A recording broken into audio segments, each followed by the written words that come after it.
पुन्हा मुंबई हादरली आणि त्यावर प्रतिक्रिया देण्यासाठी नेते सरसावले। त्याचवेळी प्रत्येकानं आपल्याच पक्षाचा राजकीय अजेंडा राबवण्याचा प्रयत्नही केला, फक्त संदर्भ बदललाय, त्यांची वक्तव्य तीच आहेत। भाजपने या स्फोटांसाठी पाकिस्तानला दोषी धरत काश्मीरच्या मुद्द्याला हात घातला।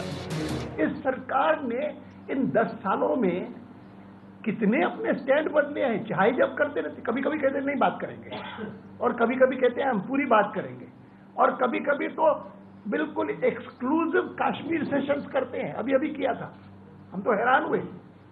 माने जो चीज पाकिस्तान सालों से कोशिश करता रहा है दुनिया भर को मनाने के लिए कि कश्मीर इज डिस्प्यूटेड टेरिटरी। मतांच्या राजकारणासाठी टाळा किंवा पोटासारखा कडक कायदा रद्द करून सरकारनं दहशतवाद्यांना मोकळं रान दिल्याचा भाजपनं आरोप केला। क्या ये सच नहीं है कि टाडा और पोटा को वापस करने के पीछे जो सोच थी कि आतंक से लड़ने के लिए विशेष कानून की जरूरत नहीं है। अभी आशीष सूद कह रहे थे हर दुनिया के देश में है। ये वही लोग हैं जो अब कह रहे हैं ये जो कम्युनल वायलेंस बिल आया है, देश में तो सांप्रदायिक स्थिति अच्छी है, कोई तनाव नहीं है, उसके लिए विशेष कानून चाहिए, लेकिन आतंकवाद के लिए हमें विशेष कानून नहीं चाहिए।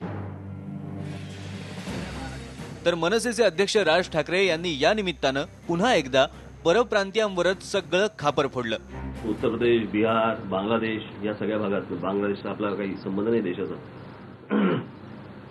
पण ते तिकडे जातात, मग तिकडून इकडे येतात, असा हा जो बाहेरून येणारा जो मोठा काय म्हणू स्थलांतरितांचा जो लोंढा आहे, हा जोपर्यंत महाराष्ट्रामध्ये आवरला जात नाही तोपर्यंत अशा प्रकारचे बॉम्बस्फोट अथवा कुठच्या तरी घटना या कधीच थांबणार नाही। लोंढे थांबवण्यासाठी काही स्पेसिफिक पॉलिसी तयार करण्याचा विचार तुमचा काय आहे? एक पॉलिसी आहे, फक्त तुम्ही मला सपोर्ट केला पाहिजे। करणार पॉलिसी साध्या राज्य ताब्यात द्या।